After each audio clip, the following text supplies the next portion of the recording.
మనందరికి ప్రభాస్ బాహుబలి అంటే చాలా ఇష్టం. అయితే బాహుబలి పాత్ర కేవలం కల్పిత పాత్ర మాత్రమే కాదు, నిజం అని ఎంతమందికి తెలుసు? అవునండి, బాహుబలి కూడా మన శ్రీరాములు వారి లాగానే ప్రిన్స్ ఆఫ్ అయోధ్య.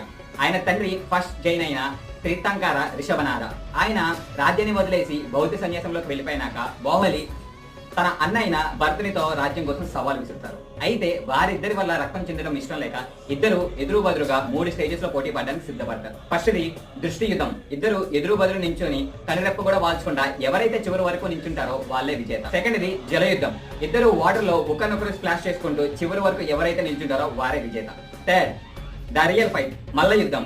అందులో కూడా సినిమాల లాగానే బాహుబలి 3 విజేత. అయితే బాహుబలికి అరే ఇటువంటి మెటీరియలిస్టిక్ థింగ్స్ కోసమా నా సొంత అన్నతో నేను గొడవ పడుతున్నానని సంవత్సరం పాటు ఫుడ్ వాటర్ ఏం లేకుండా స్టాండింగ్ పొజిషన్ లోనే ఆయనకి మోక్షం కలిగే వరకు ధ్యానంలో ఉండిపోతారు. And Baahubali is the first Digambara monk. జై హింద్.